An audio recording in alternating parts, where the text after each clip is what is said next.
اگه بهت بگم هیچ کدوم از این رنگایی که الان داری میبینی دکلوره نشده باور میکنی؟ نه فیلتره نه ترفند ادیت، فقط با رنگ مو انجام شده. ولی یه چیزی هست که تقریبا هیچ آرایشگری بهت نمیگه. همین فرمول ممکنه روی یه نفر فوق‌العاده جواب بده ولی روی یه نفر دیگه تقریبا هیچ تغییری ایجاد نکنه. امروز هم دلیلش رو میگم. هم فرمول هم 3 مرحله رو بهت کامل آموزش میدم و هم میگم اصلا موهای تو مناسب این روش هست یا نه.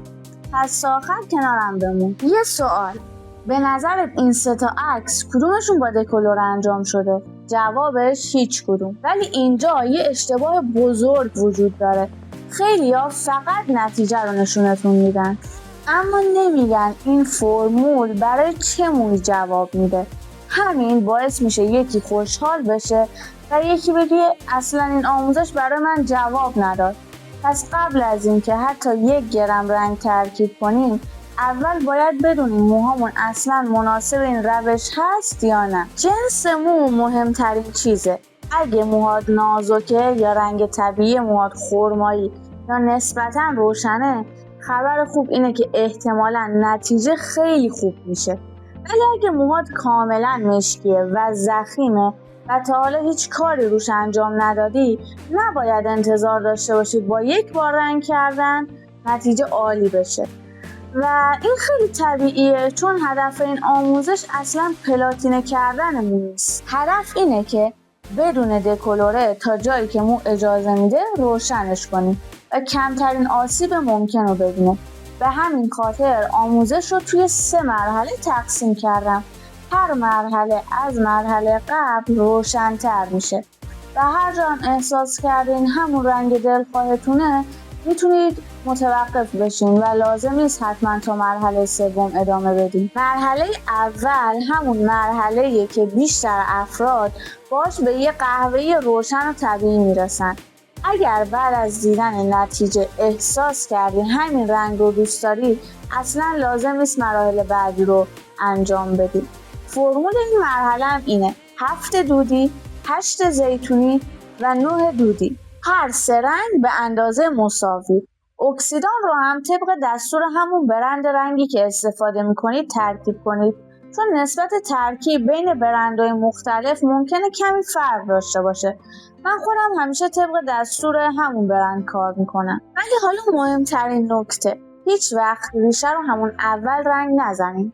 اگه کل رنگ قرار 40 دقیقه روی مو بمونه، ریشه فقط 10 تا 15 دقیقه آخر رنگ بشه، چون گرمای پوست سر باعث میشه ریشه خیلی سریع رنگ باز کنه و آخر کار 1-2 سانت اول مو زرد یا حتی نارنجی دیده میشه. اگه این نکته رو رعایت کنی رنگ ریشه و ساقه کاملا یک دست در.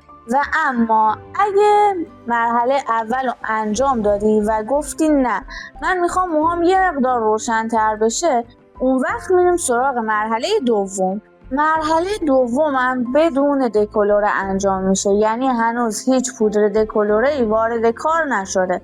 فرمول مرحله دوم: 8-1 9-2 10-1. همه رنگ ها به اندازه مساوی.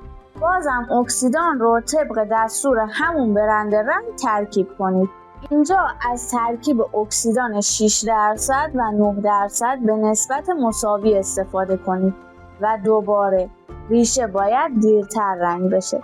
نتیجه این مرحله هم براتون میذارم، یه عصبی خیلی شیک و طبیعی میشه، نه نارنجی که معمولا خیلی از مشتری عاشقشن. و اگه شما این توناژ رو دوست دارید همینجا متوقف شو. بچه‌ها لازم نیست حتما تا مرحله 3 پیش برید، اما اگه هدفتون اینه که بدون دکلوره تا جایی که موهاتون اجازه میده روشن‌تر بشه، حالا وقت مرحله 3. خب رسیدیم به مرحله 3. تا اینجا شاید با خودت بگی یعنی بدون دکلوره از این روشن‌تر هم میشه؟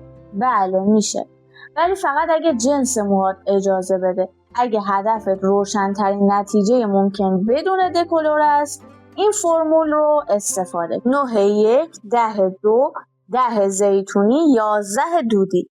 همه به اندازه مساوی. اکسیدانتون هم 9% باشه. و مثل قبل نسبت اکسیدان رو طبق دستور همون برند رنگ رعایت کنید. راستی اگه تا اینجا ویدیو برات مفید بود یه لایک بزن و کانال رو هم ساب کن که آموزش‌های بعدی رو از دست ندی. فقط یه خواهش، ریشه رو همون اول رنگ نزن.